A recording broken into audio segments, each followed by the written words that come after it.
Hey all, happy Workforce Wednesday. Will Healy here. Really excited that last week my new article with the SME just published 3 ways manufacturers can gracefully transition through the silver tsunami.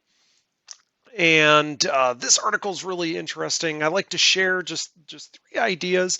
The 3 main ideas that I talk about are how we can turn the instincts of our veterans and our experienced workers. How do we turn those into visuals and gamify that experience for our Gen Z and our millennial workers to make it more attracting and more interactive and allow those workers to understand what's going on in the plant better.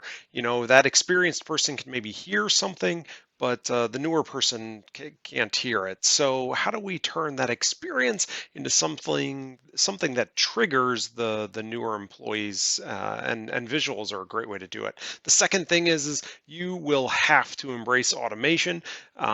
Some level of automation is coming to your facility. If you already have automation, you're definitely going to get more of it. And so that's something that we have to do to gracefully transition.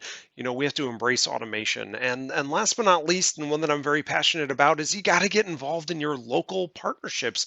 ISPs, industry sector partnerships. Lots of cities and metropolitan areas and counties and states have these organizations like the OMA, Ohio Manufacturers Association, and the AMIP that I'm a part of, the Advanced Manufacturing Industry Partnership in the Cincinnati area.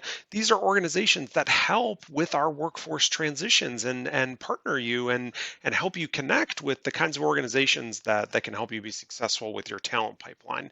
So check out the article. I'll put a link in the comments, and I'd be curious, what are some things that you've done to help smooth out the transition from baby boomers retiring to the next generations of our manufacturing workforce?